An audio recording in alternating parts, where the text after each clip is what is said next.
Welcome to Season 4 of Casual Camping Podcast, your home for the best camping discussion both in and out of the field.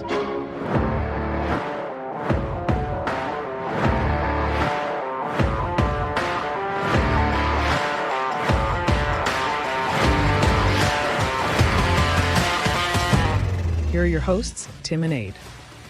Hello once again, you beautiful people out there in the Casual Camping Podcast community. We love you one and all, and I am your favourite host, Tim. Bloody hell, Ed. Come on, get that down your neck. Chew, chew. Chew. I was thinking of something to come back with, but I was like, boo, I was going to give you white noise. I'm Aid, and we are slightly delayed this week through to technical issues and houses burning down near Tim. So our recording of the episode is coming a little bit later, but gives us a really good episode to talk about that might involve some of that stuff. So yeah, bit of a So it is Friday, and we're recording this on a Friday. We don't normally do that because the episode normally hits the shelves, so to speak. Top shelf, I might say. Hits top shelf next to Razzle. It's and listeners' wives. It's I don't know what you're talking about, Tim. Please explain those publications to us. They're anatomical publications.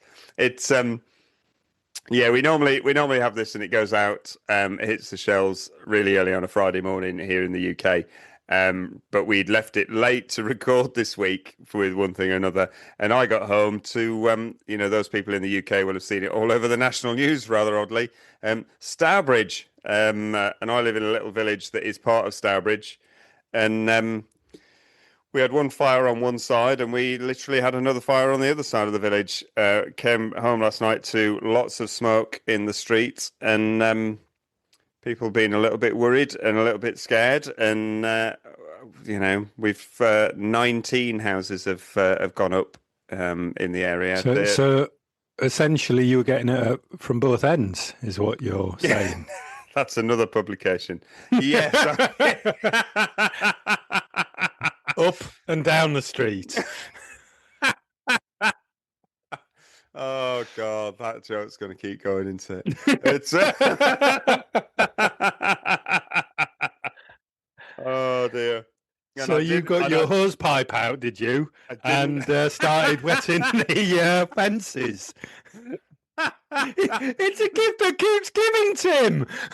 Where's Julian Clary? There's more innuendo here than a Carry On film. It's oh dear, funny. It's yes, it was coming at me from both ends, and I didn't like it up me. It's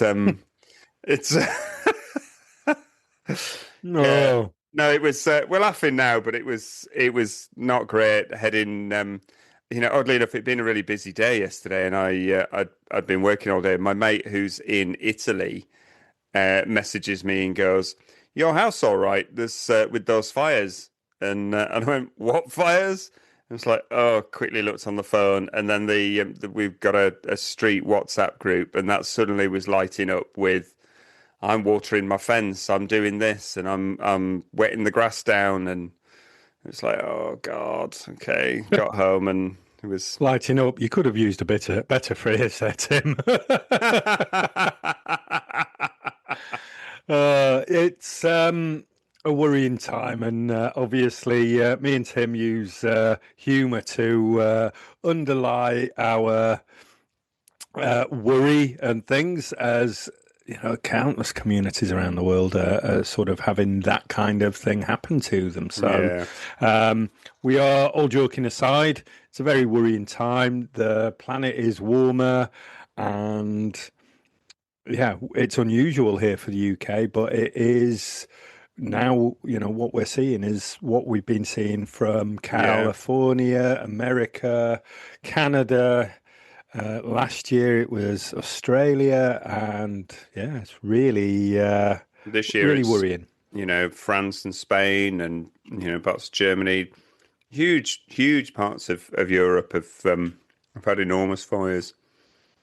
And our fires here in the UK haven't been to that scale, but they're big enough to get out of control. They're big enough to put people in hospital, and they're big enough to destroy people's homes. And a lot of people last night lost their homes. And yes, we laugh and we joke about stuff, but I can tell you, I wasn't laughing and joking last night. It was a scary old time. And what's unfortunate really is, and we don't know whether this has been the cause of it. The police have said that they are classing it as a criminal investigation, but it's taken people to lose their houses and for people to be put in hospital, for the government to finally ban disposable barbecues in the UK.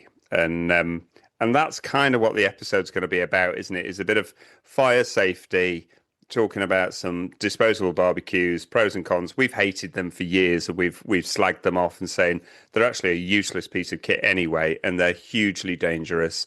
And people have put them inside their tents previously, and people have sadly died. So it's great that they've now been banned, but it shouldn't really have taken 19 homes to have been burnt down for that to happen.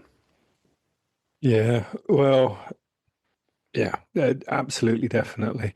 And it's a worrying time if you are going camping. So I had family members that went to Thai Park a couple of weeks ago, now that the school summer holidays. Absolutely loved the site and understand why we go back time after time. But there was a no fire ban, and that was the only bit that they didn't really like, because although it's warm here in the UK, when you're by the coast, it's a little bit cooler, and they could have done with a fire overnight, but it was just so dry there that they weren't allowed it. So this is the thing, and I know we've talked about things like Howl gas fires, where they've got a element within them, or you can get various things that have got sort of lava rocks in them and stuff where you're using them. But I don't think the UK campsites and camping community are necessarily up with those things. To go, no, we've said no fires. I think it's taken a while for them to be accepted over in the States, where I think those like Howl and what's that other one I said? Ignite? Oh, Ignite? Yes. Well remembered. Well, it's they're on a wish list somewhere. But I messaged Hal. They've just brought out a new version 4 of their fire this year, and I was like, hey, send us one in the UK. We'll review it, because there's a market here begging for it, and we'd love to have some new kits.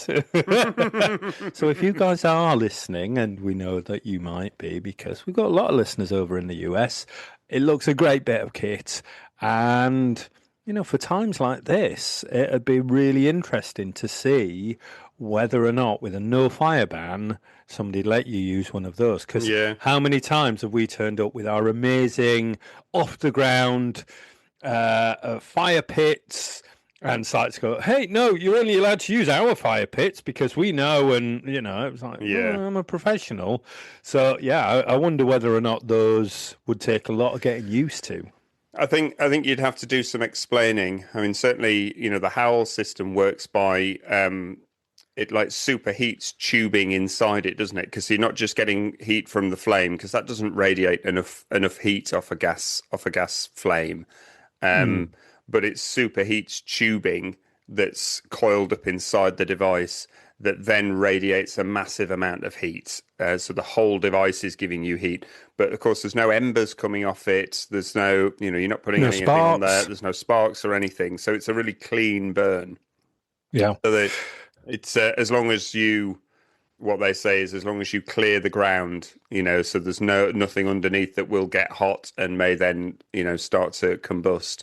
Clear the ground first and prepare the area. Then a lot of national parks in the US have certified it and said that they've certified them. Yeah, and I think it'd take a little bit of that here in the UK. But hey, guys at Howl, me and Tim are at your service. If you want to send us one of those new version 4 fires that you've got, that'd be absolutely excellent. And we'll do some of the market testing for you. I'll play with the version 1, Ed.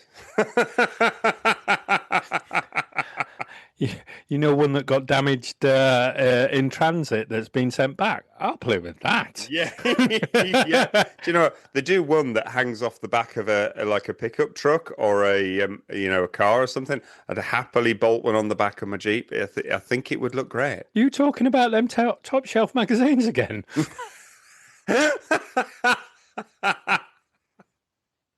No. Thank God. But yes, Land Rover Connect. Was the terminology you used there, hanging off the back of? Filth monkey, Tim. So there is those things that I just think, yeah, that'd be great. But I do think that you'd have a lot of explaining to do, and basically what you don't want anybody, if you've got a campsite, is to start a fire and burn down your campsite, do you? So I think it'll be a lot of closed minds. And I mean, we went, explaining. Listeners will know, and people who on our socials, 2 weeks ago, we went on a Monday night and we took the BioLite and we had a fire. We weren't the only ones there, but we had a fire there. And it was obviously still quite as dry as it is now. But I suppose one of the good, great design elements of that BioLite fire pit is that it's almost entirely wrapped in a spark arrestor, isn't it? In mesh. And it really is. We were cooking on it, and then we had that. We had good fuel. So there's another tip. Get some. If you're using sort of bits of pallet and whatever, that sparks like mad. Stop it. Don't do that. Get some kiln dried wood. Go, even if you're just buying bags from the supermarket or whatever, kiln dried wood. Keep it in its plastic container so it's dry. You'll get less sparks off that kind of stuff. Yeah. If you're chopping up pallets and stuff, that is generally pine. It's resin filled, so there's a lot more resin in pine than there is. It burns at a real hot heat and it burns really quick, but it does do a lot of sparks. So make sure you're burning the right stuff. It's going to make a lot of mess. I think campfires are banned for the rest of the summer, really, across the UK.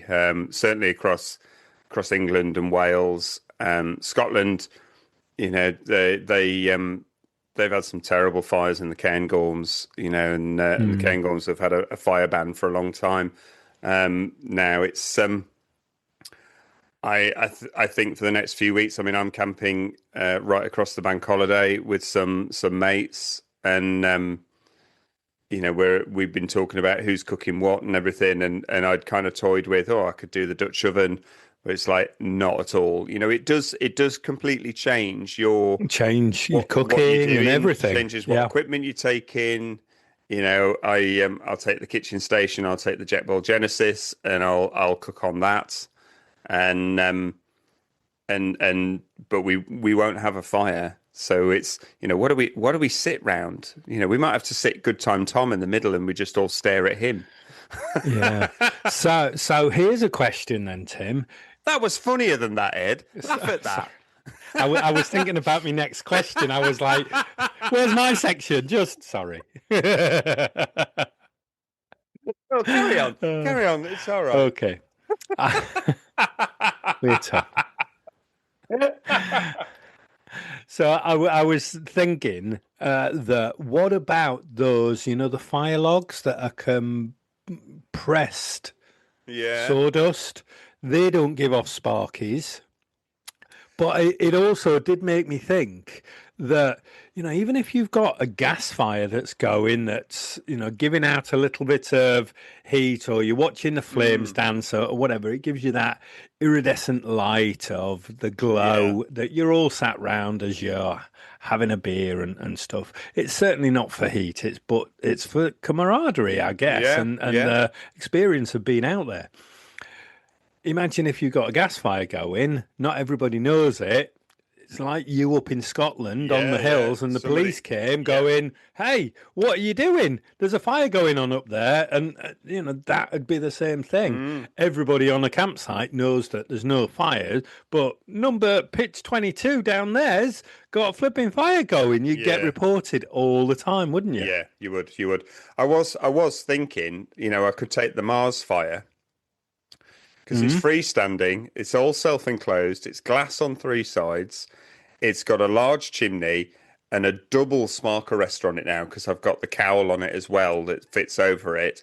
And I'm thinking of contacting the campsite and just saying, if I use a wood burning stove with a spark arrestor, is that allowed? I'm pretty certain it's not going to be, but I think because we've got listeners all over the planet, it's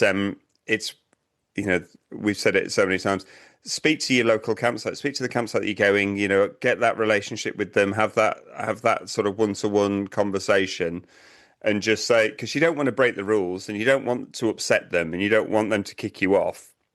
Just have a conversation with them and just say, at the moment the rules are saying this. I've got this piece of equipment. Is that going to be suitable? Because what I don't want to do, the Mars fire weighs quite a bit, and I know I'm car camping. I don't really want to put it in the car if I'm not going to be able to use it. So I am going to check with them if I can do something like that, because that might be then the way to go, that we sit the Mars fire there.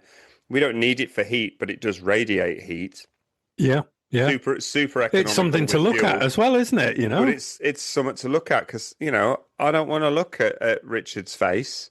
I don't want to look at Chaz's face. I don't really want to look at Good Time Tom's face.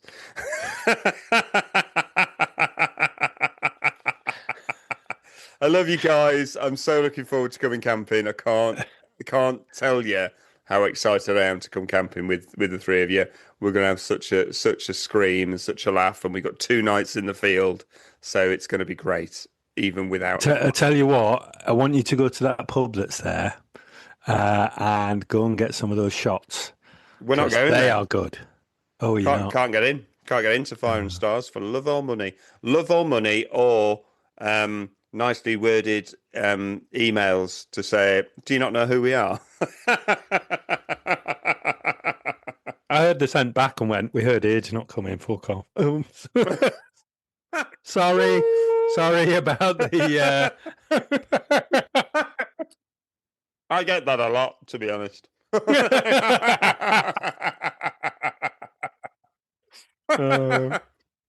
I mean, Richard nearly said it to me, to be honest. I know you're his favourite. He insinuated it a lot. I pick up the phone, Tim. That's all. I've just nurtured that relationship. I've phoned him once. Oh, funny.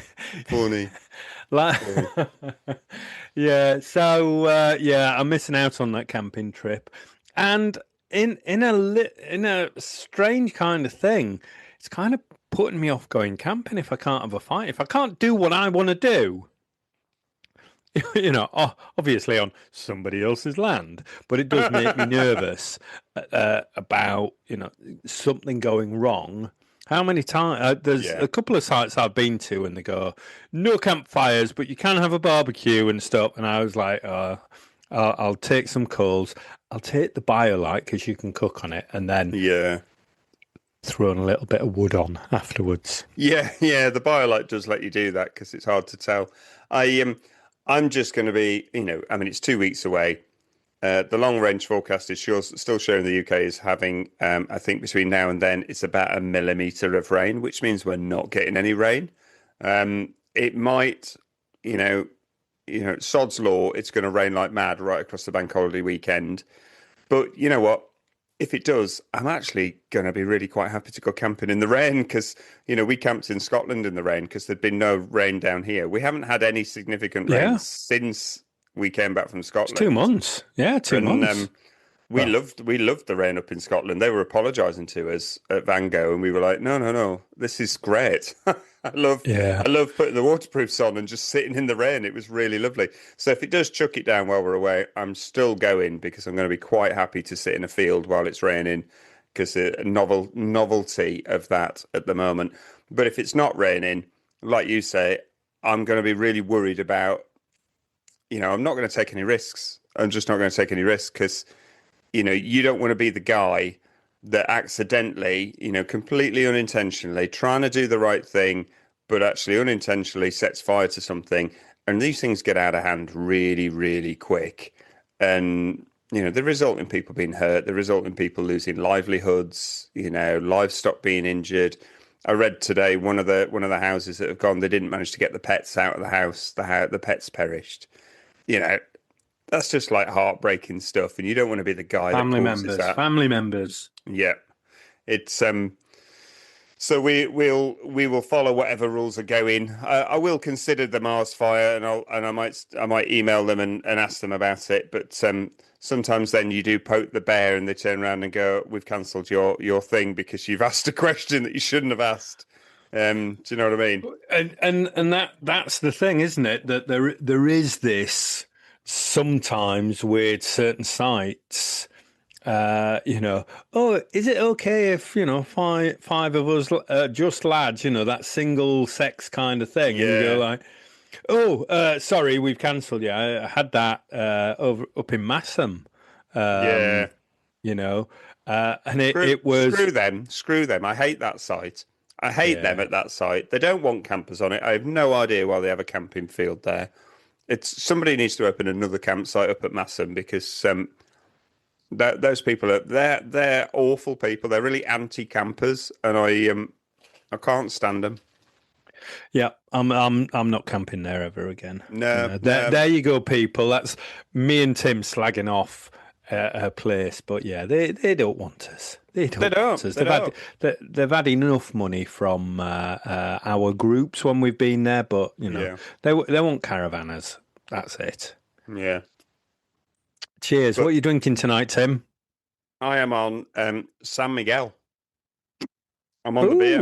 I'm on the pop. I'm on San Miguel. I'm eating dry tortilla chips, and downstairs there are some burgers and chips cooking. Wow. I know I've talked to you about it before, but I'm going to spend a bit of time here just to say that. So I'm a bit of a lager lout. You're a connoisseur of ales and fine things, whatever temperature you drink them at,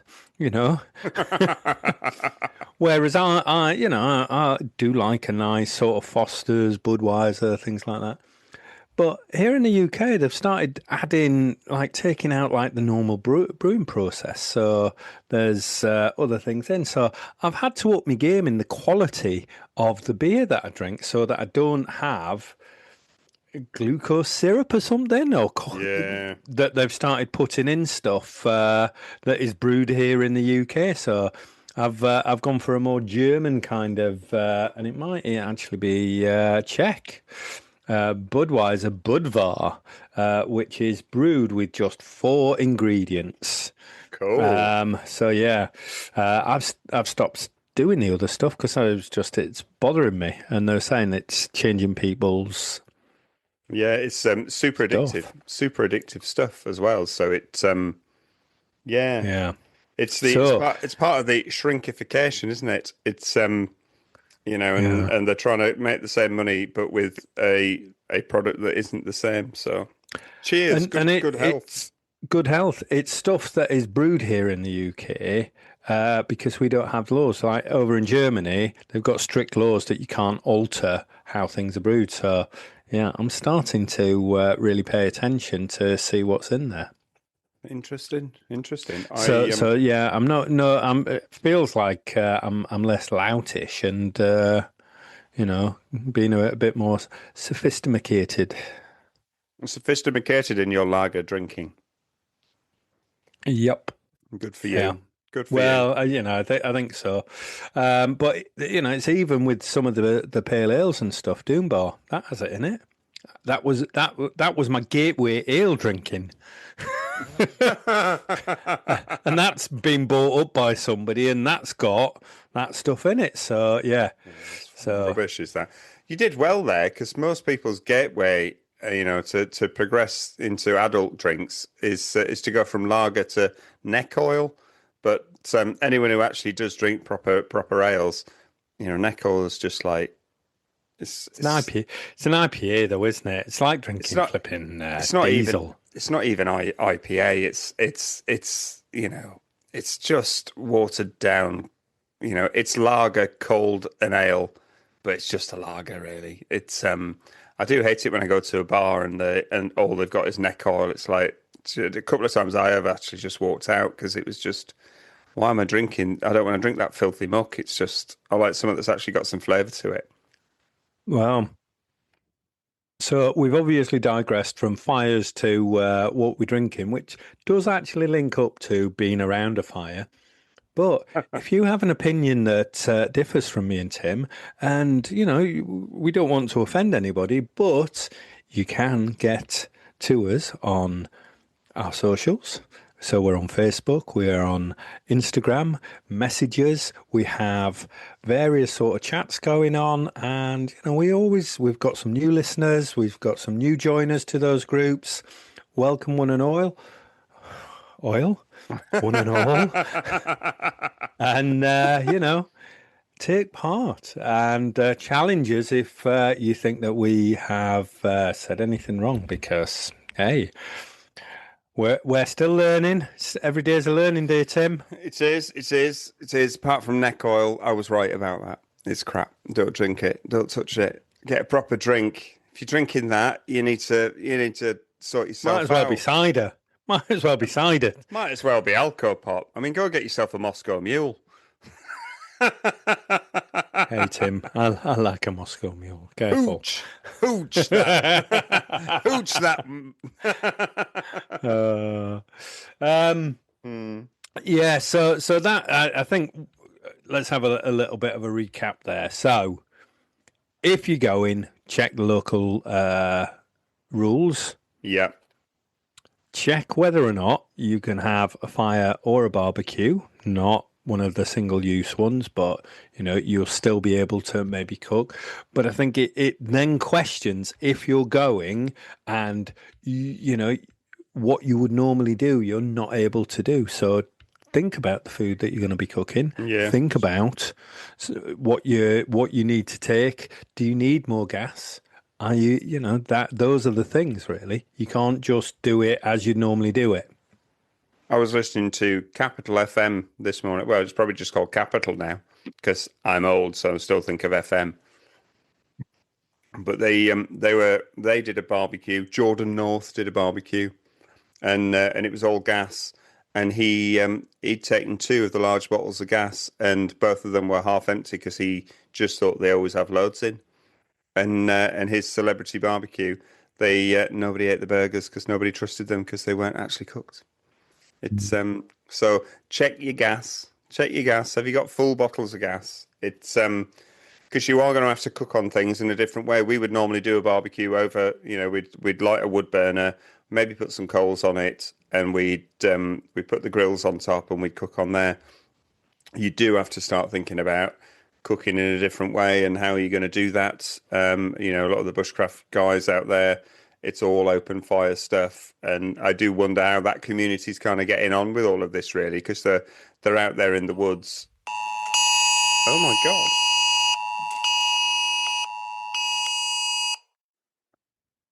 god!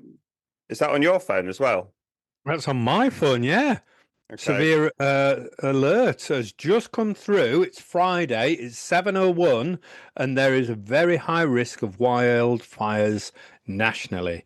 Residents, landowners, and visitors should not undertake any activity that could start a fire, including disposable barbecues, fire pits, garden incinerators, or fireworks. We're ahead of the curve again, Tim. Oh my God. This is going out after we've had that, but we are ahead of the curve. Yeah, it's happening as so that's the national alert system, national warning system that we've only had in the UK for about 6 months. They've only tested it once. And yeah, bloody hell. That is I have to say, and it says fireworks on there, I didn't get a lot of sleep last night for obvious reasons. Everywhere still smelt of smoke, and I kept waking up every probably hour. 2 a.m. I was woken up to some idiots. Actually, you mean in them clubs again that still allow smoking?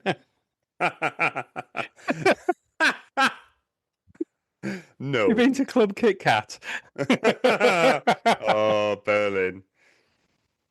The Kit Kat Club, leaving that at 6 a.m. Gosh, them were days, Ed.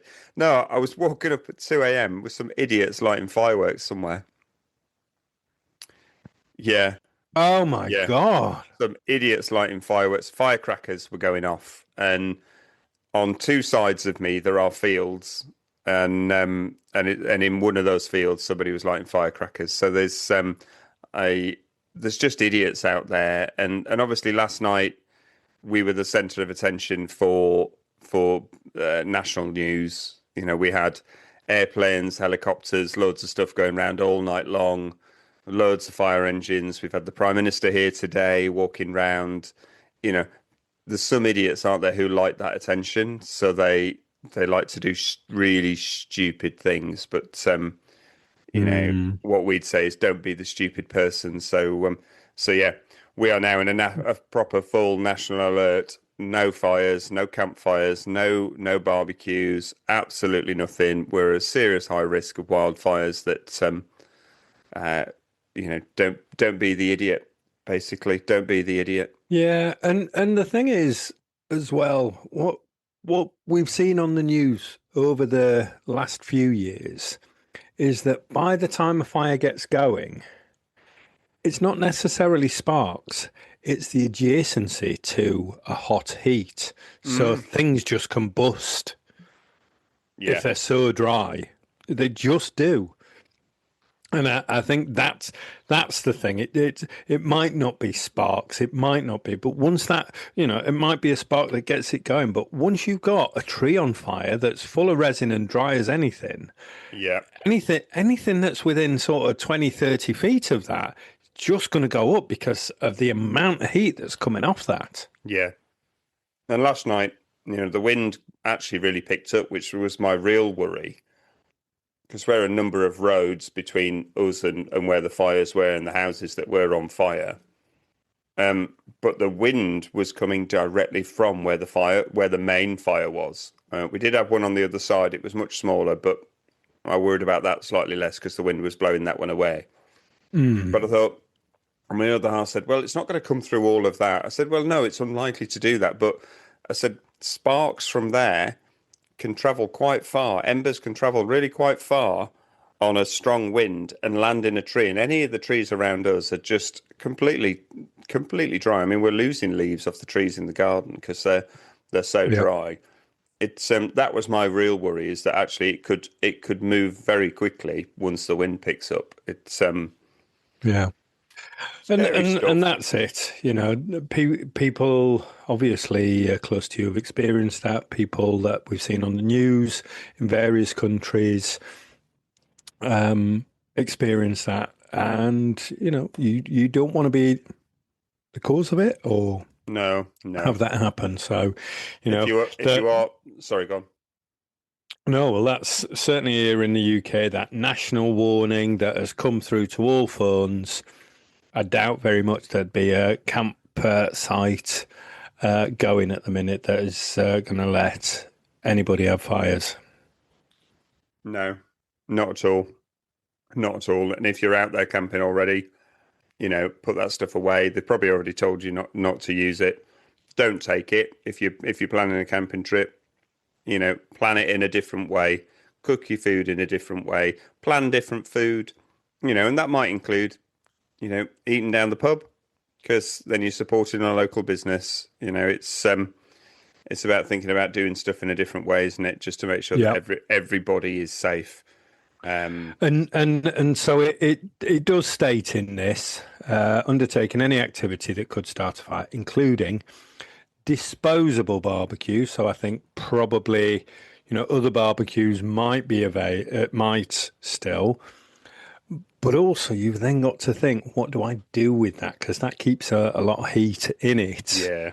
If you've got those briquettes, some of those hexagonal kind of briquettes, they last for hours upon hours and have a really good heat.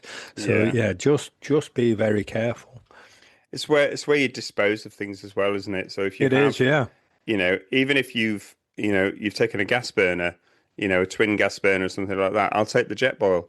Jet boil's bloody hot. The bottom of a pan gets bloody hot. If you're taking a little hiking stove and balancing a pan on top of it to boil some water, where you're putting that pan down, because it is going to singe the ground, and that's enough to set fire to stuff. And just think about those little details. Oh, I'm using gas and I've got this, so I'm going to be all right. You can still be an idiot. You can still set fire to a campsite by just putting a pan on the ground. It'll burn things. It'll set fire to stuff. I went camping years ago. This is years. I was still in my 20s. We're just in a forest. Is that before the war? Yeah. And we're on the forest floor with what we thought had scraped down to dirt, and we had a lovely fire just on the ground.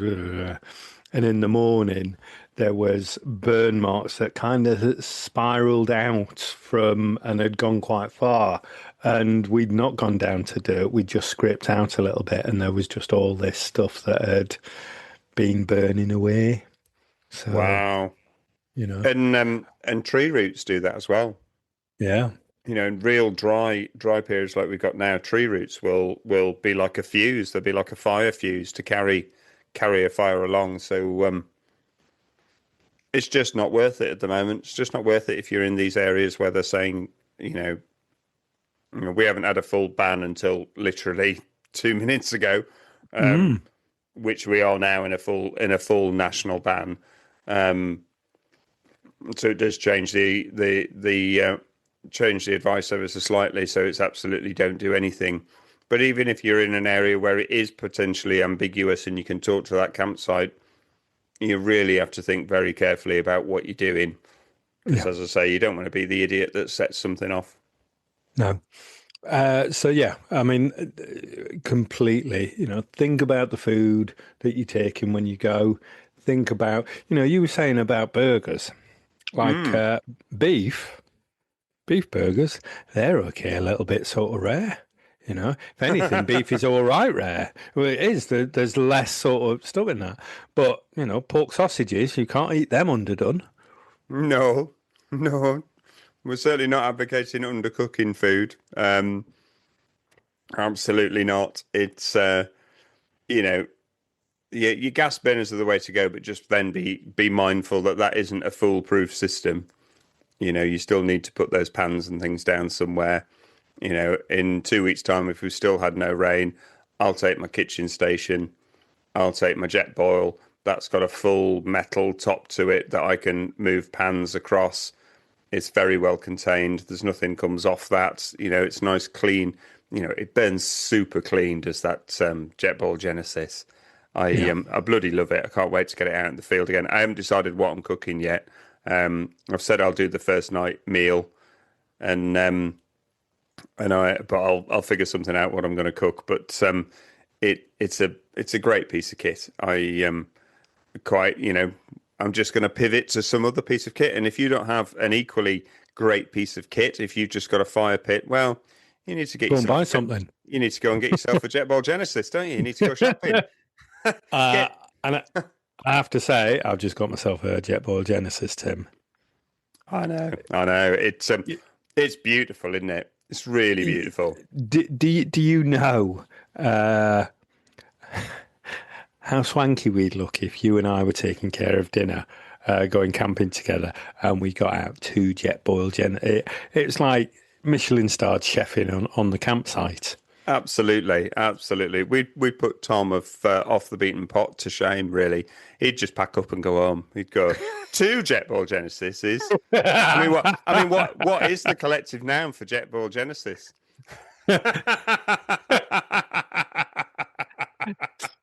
I know everybody's probably saying something that we can't repeat now.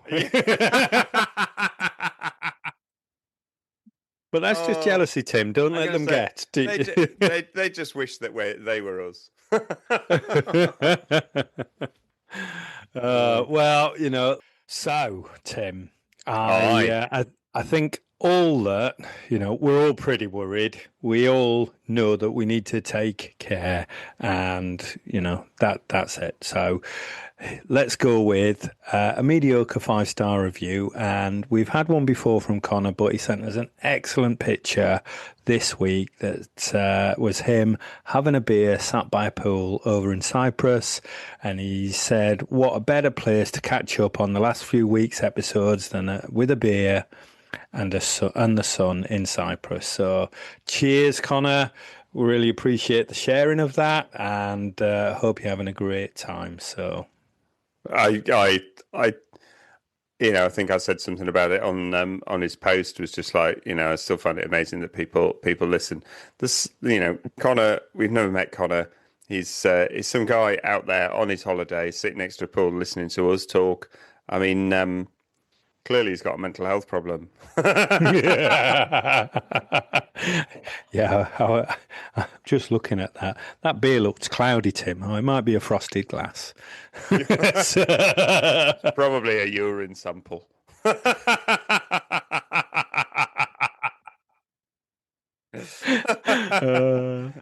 Yeah. Well, cheers. Thank you so much. I'm raising the glass. I am doing the same. Doing the same. You're in you're raising a Primus pot. I am from Richard gave me this. It's one of my favourite drinking things. Richard, favourite Richard. favourite host. Yeah. Whatever. It's coming camping with me. Well. Oh dear. Right, shall we go for a minute mindfulness? I think that's the only thing we can do. Welcome to the Casual Camping Minute Mindfulness. Let the sounds of nature take you back to the camping field.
Is it right to put a campfire in that, or is it wrong to put a campfire in that? I was just thinking the same. I was going to come back with, Tim, that's a bit mean to put a campfire in there.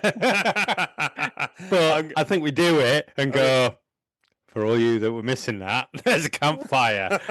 I'm not going to edit this bit out, Ed. I'm just going to keep it all because it's funny. It just shows we don't edit. We've got the same. That was all that was going through my mind. Yeah, was just like I was going to come back, and go, Tim, that was a bit mean putting a campfire in there. Oh, that's awesome. Awesome. Great minds think alike, and us two fools never differ. Never change. That's the thing. Yeah, that's funny. That is funny. Okay, well, that was good that we didn't have to do that. So, yeah. Okay. Hey. So yeah, I suppose last thing to say is just thank you very much for listening, everybody. Stay safe out there wherever you are in the country, because it's very hot in a lot of places. Apart from South America, where it's colder. But southern hemisphere. Oh man, it's normally you that get the hemispheres wrong. I'm the smart one. Oh man.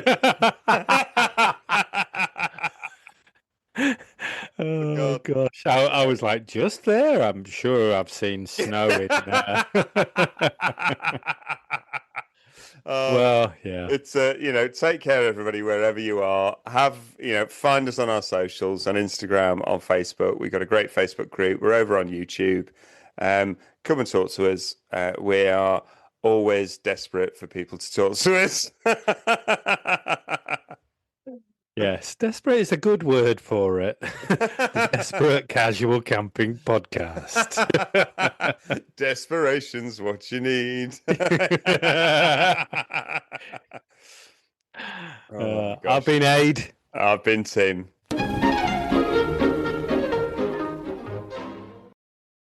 Casual Camping Podcast accepts no liability and does not officially recommend any products or endorse any techniques discussed in an individual podcast episode or shown on Casual Camping Podcast social media accounts. Individuals should make their own informed decision and risk assessment of any products or advice prior to any purchase or use.